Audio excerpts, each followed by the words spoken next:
그러니까 이분은 이 건물 값은 0원으로 치고 건물 밑에 있는 토지 값을 중심으로 매입을 하는 전략을 가지고 계시더라고요. 근데 안녕하세요. 오늘 10번째 책 소개를 맡은 새로운 챕터를 여는 신사 챕터스 모임장 시아입니다. 네, 오늘 할 책은 부동산 책이고요.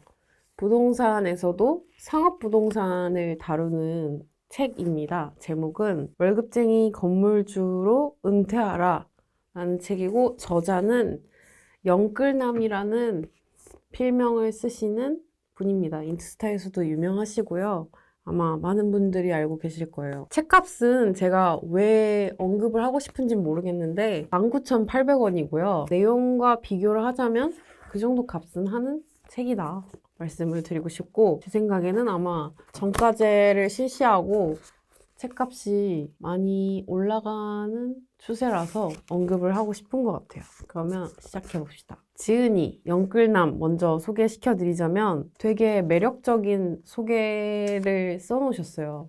시화공단에서 150만 원 월급을 받던 고졸 직장인이셨는데 10년간 건물주를 분석하여 현금 흐름을 만들고 중간에 영흥도 펜션을 성공적으로 매각하신 후에 영원으로 44억짜리를 23년도에 매수한 다음에 현금 흐름 600 정도를 만드셔서 계속해서 건물을 사고 팔고 하시는 걸 통해서 경제적 자유에 가까워지신 분이라고 보시면 되겠습니다. 밑에 보시면 유튜브, 블로그, 인스타그램이 있고요. 예상하시다시피 다양한 컨설팅, 그리고 커뮤니티 운영하고 계시고, 특징적으로 잡자면 지금까지 50명의 건물주를 자기가 만들었다 라고 얘기를 해주세요. 되게 매력적이죠. 그래서 저도 영끌남이라는 인스타를 저에게 어떻게 노출이 됐고, 그 다음에 게시물도 되게 매력적이고, 그러다 보니까 이 책을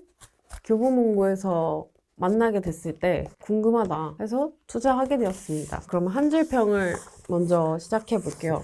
이 책은 어떤 책이냐면 충분한 현금 흐름을 바탕으로 건물을 사고 팔아서 건물주가 되고 싶은 사람에게 추천하고 싶은 책, 이렇게 말을 하겠습니다.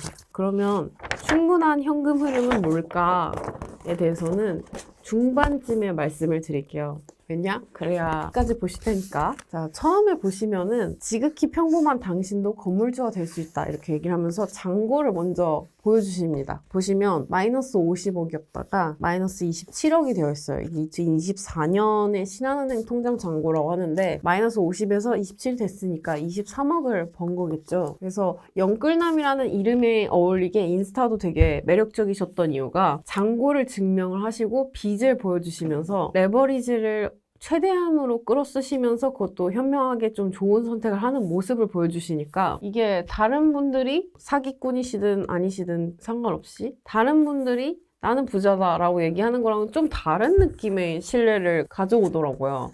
이 사람 뭐지? 이런 생각이 들고, 확실히 크게 거래를 하려면 이 정도 빚은 당연히 있겠지 라고 생각이 들어서 좀 저를 포함해서 많은 분들이 팔로우를 하게 되신 것 같고, 그리고 초반에는 보통 하시는 그런 얘기 맞아요. 뭐냐면 내가 특별하냐? 아니다. 내가 공부 잘하냐? 아니다. 그냥 나는 고졸에다가 시화공단에 들어갔었고 이렇게 누구나 할 수 있다라고 생각한다 라고 얘기를 하는 게 프롤로그의 전부입니다. 그리고 보시면은 되게 증명을 많이 하세요. 부동산 매매계약서, 처음에 살 때 얼마였는지 팔 때 얼마였는지를 통해서 자신이 건물주로 다가가는 그 과정에 대해서 보여주시고, 다만 이제 상세 페이지를 포함해서 이 책을 구매하게 됐던 이유이기도 한 게, 이분이 이렇게 비싸게 차익 실현을 했던 상업용 건물에 대해서 운이 아니다 라고 얘기를 하시면서 되게 끌리는 어필을 하세요. 그 몇 개만 읽어드리자면, 1억을 투자해서 펜션으로 14억을 벌었을 때 운이 좋았다고 누구나 할 수 있다. 근데 중고나라에서 건물 금매를 찾는 게 운일까? 15억 5천짜리 물건을 운이 좋아서 11억 원까지 깎았을까? 운이 좋아서 은행에서 11억 원짜리 건물에 10억 대출을 내줬을까? 1년도 안 돼 24억 8천만 원의 매수 이사가 있는 매수자를 부동산에서 운이 좋아서 찾아줬을까? 라는 식으로 역으로 질문을 하면서 본인이 어떤 인사이트가 있고 어떻게 건물의 차익 실현을 성공적으로 이뤄냈는지 궁금하게끔 만들어 주십니다. 그래서 그 내용을 이제 목차를 따라서 읽다 보면 아, 이래서 이 사람이 이렇게 은행에서 충분한 대출도 받을 수 있었고 깎아서 살 수도 있었고 또 잘 팔 수도 있었구나. 이런 걸 알 수 있게 되는 책입니다. 그래서 오늘은 좀 아이패드를 활용해 보려고 하는데요. 말은 이렇게 하고 안 할 수도 있습니다만 해보겠습니다. 빠르게 얘기를 하자면 커버에 단언컨대 영원으로도 건물 투자를 할 수 있다. 되게 매력적이죠. 영원으로 할 수 있다고? 그럼 내가 빚 다 져서 살 수 있다는 거야? 이론적으로는 그렇죠. 이론적으로는 그런데 영원으로에 대해서 말씀을 드리면은 은행이 무조건 대출을 내주진 않잖아요. 그러니까 이 영원이라는 건 예를 들어서 10억짜리 건물이 있는데 저희가 10억 대출을 받았다고 칩시다. 그러면 영원이겠죠? 영원히 산 거겠죠? 이자를 내는 거를 다 제외를 하더라도 자기 자본과 타인 자본으로 따지자면은 뭐 영원이잖아요. 근데 이 10억을 아무나 대출해 주진 않을 거잖아요. 그래서 이 영원으로에 너무 미혹되지 않으셨으면 좋겠습니다. 그래서 여기서는 그럼 저자가 무슨 말을 하고 있냐라고 한다면 10억을 예를 들어서 빌리기 위해서는 저희가 이 이자를 뭐 타이트하게 잡아서 2%라고 친다고 하더라도 월 200을 이자로 낸다고 칩시다. 그러면은 이 2%는 솔직히 말도 안 되긴 하는데 월 200을 낸다고 하면 직장인도 가능하겠죠. 그러면 이건 제가 되게 낮게 잡은 거고 5%에서 7%라고 했을 때는 500에서 700이 월 이자로 나가겠죠. 그러면은 이 사람이 말하는 건 뭐냐? 그러면 당신이 근로소득이 그거에 미치지 못하면, 즉 부동산을 이끌어낼 만한 현금 흐름이 안 된다면, 그러면은 사업소득으로 충분한 월 현금 흐름을 만들고 그 현금 흐름을 바탕으로 빚을 내서 빚과 기타 인사이트 값을 깎는다든지 아니면 은행에서 대출을 잘 받아내는 그런 인적인 부분이라든지 그런 것들을 다 통해서 건물주가 될 수 있다. 이런 얘기를 하는 게 메인 뼈대입니다.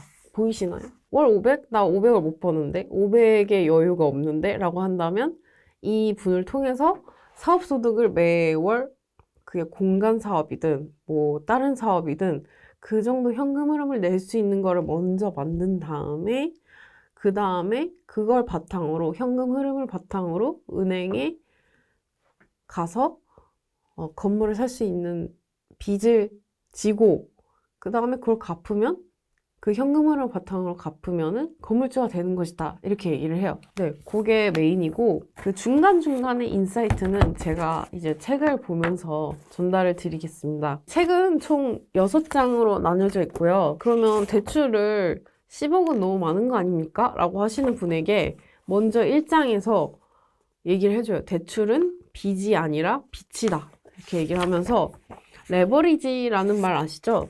레버리지. 저희가 현금을 꼭 쥐고 있어야지만 비싼 물건을 살 수 있는 게 아니에요. 예를 들면 저희가 아주 사소한 예를 들어서 신용카드라는 게 있으면 저희가 300만 원이 없어도 명품백을 살 수 있잖아요. 지금 당장 내 잔고에 300이 없어도 10개월 할부를 하면 그러면 저희는 그 300만 원짜리 백을 일시불이 아니어도 지금 내 걸로 만들 수 있다는 말이죠. 근데 다만 그게 규모의 차이만 억대로 갈 뿐이지 저희가 이자라던가 원리금에 해당되는 거를 상환할 수 있다면 꾸준히 상환하고 감당할 수 있다면 건물도 살 수 있다라고 초반에 얘기를 하세요. 그래서 저는 여기서는 이제 그대로 읽을 생각은 없고 그러면 궁금하실 거 아니에요. 이 영끌남의 처음은 어땠을까? 자기는 시화공단에서 150만 원을 받았다고 하는데 처음 건물을 산 거는 언제였고 어떻게 싸게 샀고 또 어떻게 차익을 냈을까? 이게 제일 궁금하잖아요. 첫 번째는 금매 영흥도 펜션 금매로 올라왔던 거를 예시로 들어줘요. 그래서 보시면은 시세 분석을 열심히 합니다. 여기 보시면 이 사람이 영끌남이 보고 계신가요? 이렇게 막 필기를 하면서 아 여기는 얼마고 여기는 얼마고 여기는 얼마니까 이 금매로 나온 거 이 정도면은 대고를 할 수 있지 않을까라고 분석을 합니다. 그러고서 이분에게 이제 물건을 깎기 위한 과정이 나와 있는데, 먼저 이 파는 사람, 매도인의 상황을 파악을 해요. 첫 번째로 이제 고려해야 될 거는 저희가 저희한테 매혹적인 물건이라고 생각을 하면 그게 양말이나 뭐 50만 원짜리 뭐 그런 소액이 아니라면은 나한테 왜 팔지라는 생각이 드는 게 인지상정이거든요. 그러니까 왜 이렇게 좋은 물건을 팔지라는 거를 먼저 체크를 하셔야 되는데 그 부분에서 문제가 없는 걸 확인을 해요. 예를 들면 다른 사례였는데 왜 파시나요? 라고 물었을 때 그 상황이 저희 자녀들이 곧 결혼을 앞두고 있고 그리고 다주택자로서 세금이 너무 많이 나가니까 이 두 가지 이유로 빨리 현금화를 하고자 합니다. 라고 한다면 매수인의 입장에서는 이 사람은 이 건물이 뭐 하자가 있거나 이래서 속여서 파는 게 아니라 당장 이거를 부동산을 현금화해야 되는 상황이고 그러다 보면은 그 결혼이라는 게 막 미루거나 갑자기 깨지지 않는 이상 빨리 이 돈이 필요한 거니까 내가 내고를 할 수 있는 여지가 있겠구나 이렇게 파악을 하시거든요. 그래서 이분도 처음에 영흥도 펜션도 그런 식으로 상황을 파악을 하고 이제 깎아요. 15억이었는데 11억으로 깎은 게 이 펜션을 진짜 사고 싶다. 진짜 정말 사고 싶다라는 거를 자료를 준비해 나가서 보여준 다음에 또 이제 되게 심리적으로 되게 좋은 전략인 게 처음에 그냥 저희가 당근만 하더라도 제가 이거를 10만 원에 팔고 싶은데 사실 깎아서 9만 원에 올렸으면 저한테 내고를 하려고 하는 사람이 7만 원에 주세요 바로 이러면 저희는 차단하잖아요. 마음은 당연히 알겠는데 너무 예의가 없다 이런 식으로 하잖아요. 그러니까 이 사람도 똑같이 11억을 생각하지만 처음에 그걸 얘기하진 않아요. 그리고 하는 말이 저희가 정말 가격을 말씀드리고 싶지만 그거를 너무 그냥 불쑥 말씀드리면 실례일 것 같아서 너무 조심스럽다라고 이제 한 수 빠진 다음에 그 매도인이 오히려 생각하신 가격이 얼마인가요? 라고 했을 때 저는 진짜 11억 이상은 안 되고 근데 그래도 요청드리기가 죄송해서 말씀 못 드렸어요 라는 식으로 진짜 정중하게 얘기를 하고 그 다음에 둘이 상의를 해서 얘기를 주겠지 해서 한 발 빠졌을 때 13억에 팔겠습니다. 2억이 깎인 거예요. 13억일 때 그냥 간곡하게 말한 거예요. 제가 진짜 대출 다 끌어서 할 수 있는 게 11억이다. 진짜 죄송하다. 이게 제 최대다. 했더니 그 다음날에 11억에 팔겠습니다. 이렇게 온 거예요. 그러니까 심리적으로 되게 준비를 많이 하신 거죠. 기분을 상하게 하지 않으면서 현금화가 필요한 사람의 그 니즈를 같이 맞춘 거죠. 그래서 운이 아니라 이 사람의 내고 실력과 준비가 있었기 때문에 가능한 부분이라는 거를 확인을 하실 수 있을 거고요. 그 다음에 그러면 은행에서 저희가 11억으로 깎아서 샀다고 합시다. 그러면은 8억을 가지고 있는 직장인은 없을 거란 말이에요. 1억은 모으셔도. 그러면 저희가 은행에서 은행 돈을 빌려서 그거를 채워야 되는데 이 사람은 어떻게 그 액수를 다 채웠냐? 사업계획서를 작성을 하고 은행의 직원한테 저는 젊고 이 숙소를 운영해서 이자를 상환할 능력이 있다라는 거를 충분히 어필을 하면 된다라고 하면서 실제로 리모델링은 아주 간소화해서 막 보시면 다이소에서 1,000원짜리 공병을 사서 꾸미고 그 다음에 또 은행이 저희가 대출을 맡은 사람이 AI나 기계가 아니잖아요. 그래서 그 직원한테 인적으로 자기가 어필을 하는 거예요. 사람 대 사람으로. 그러면서 결과적으로 채권 최고액 12억이니까 보통 120%로 설정을 하기 때문에 10억을 대출을 받을 수 있었다라는 거죠. 그래서 이렇게 두 가지. 첫 번째는 내고 매도인한테 신뢰를 하지 않으면서 주변 시세를 자기가 다 파악을 하면서 정상적으로 이제 현금화를 해야 되는 매도인에게 매수인으로서 내고를 한 게 있었고요. 두 번째는 은행 돈을 빌려서 제가 이 건물을 가져야 되는데 은행의 직원에게 또는 은행이죠. 서류적으로 내가 이렇게 이 펜션을 운영을 해서 잘 운영을 해서 이걸 갚을 수 있다라는 거를 증명하는 과정을 통해서 자기 돈을 사실 그렇게 크게 들이지 않고 혹은 이분이 강조하시는 빵원으로 건물주가 될 수 있다라고 얘기를 합니다. 그래서 이 정도만 얘기를 해도 사실 이 사람이 영원으로 건물을 산다? 영원으로 누구나 할 수 있다라는 게 이런 거구나라는 걸 느끼실 수 있고요. 다른 사례를 하나만 더 말씀드리기 전에 저는 이 책 전반을 읽고서 느낀 점은 방금 보셨을 두 포인트 있잖아요. 그게 결코 쉽지 않겠구나라는 생각을 했거든요. 그렇다고 이 책이 쓸모없다 이게 아니라 그냥 여러분들도 제가 느끼신 거랑 비슷하게 생각하실 것 같아요. 그게 쉽지가 않을 텐데 라고 생각을 하시면 이제 이 책은 좀 더 내가 그런 무기를 갈고 닦은 다음에 해야겠다라고 생각하시면 되고, 그래도 내가 1억 정도만 있으면 아니면 1, 2억 정도를 할 수 있으면 이런 것들을 좀 이분한테 배워서 혹은 내가 여기에 나와 있는 전략으로 해볼 만하겠다. 이렇게 생각을 하시면은 그러면 또 이 방법으로 가시면 될 것 같다. 라는 게 저의 생각입니다.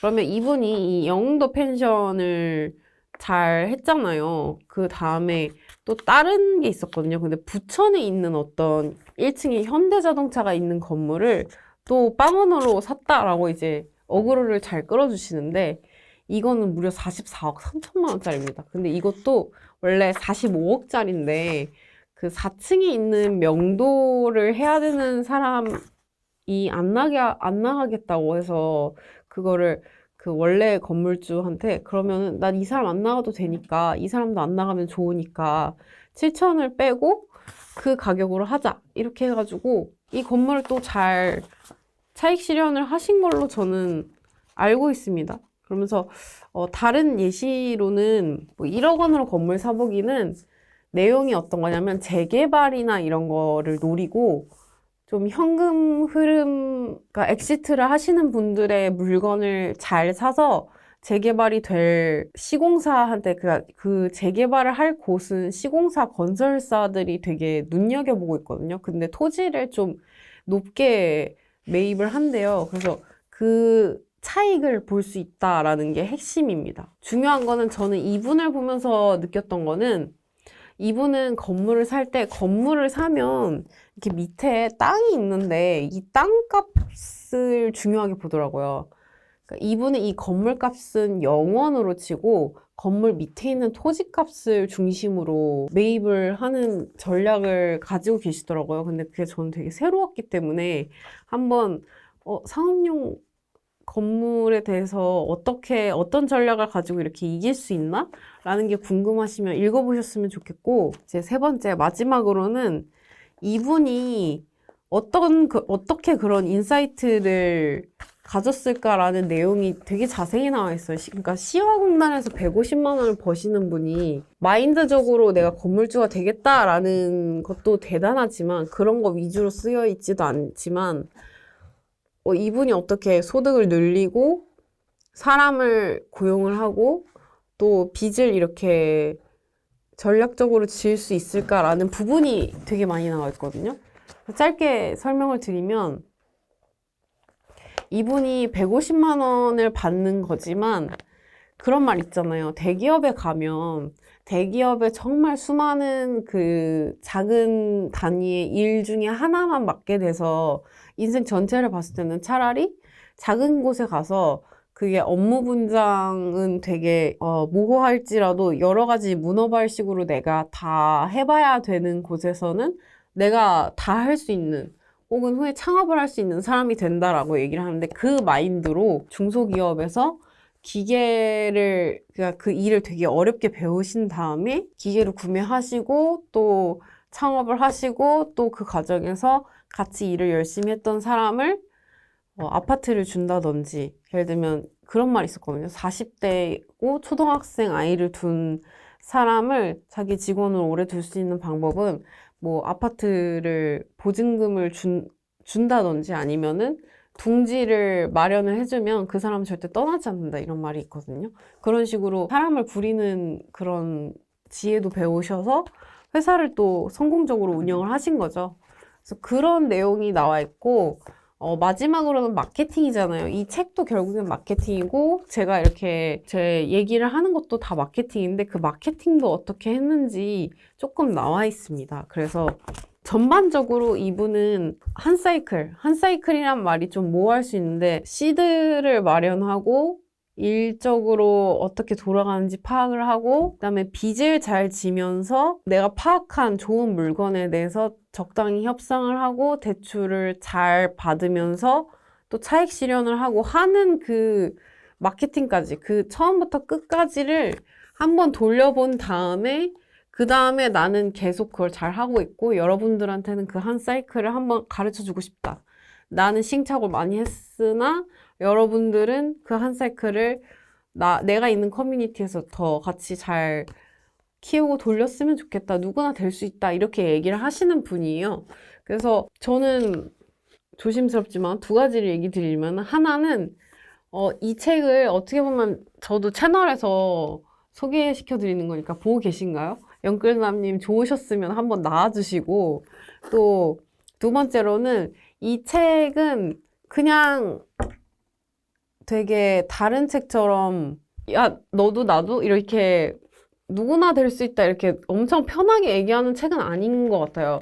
그렇지만 이 빨간색 커버라든지 영원으로라는 말에 너무 미혹이 되셔서 나도 해봐야지 해서 너무 불나방처럼 뛰어들지는 않았으면 좋겠다라는 조금 조심스러운 저의 사견도 덧붙이고 싶습니다. 왜냐하면 모든 주식이나 뭐 건물이나 그렇듯이 투자나 이런 거에 내가 얼마를 받을 수 있고 얼마의 수익률을 벌 수 있다 이런 확정적인 건 없다고 생각하거든요, 저는.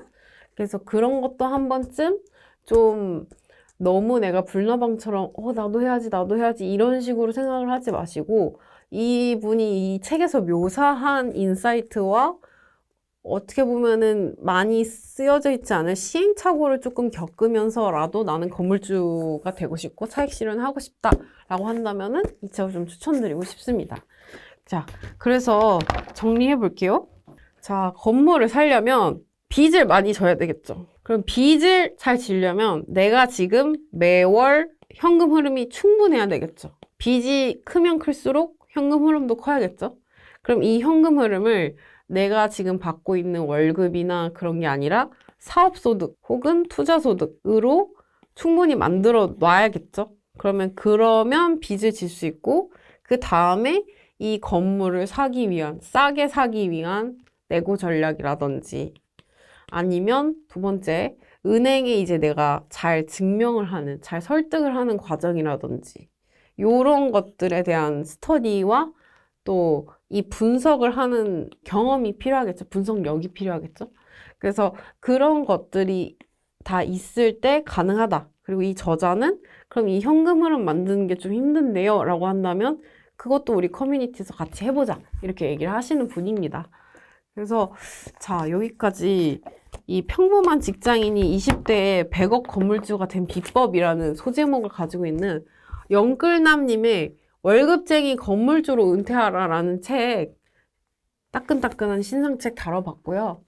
재밌으셨을지 모르겠습니다.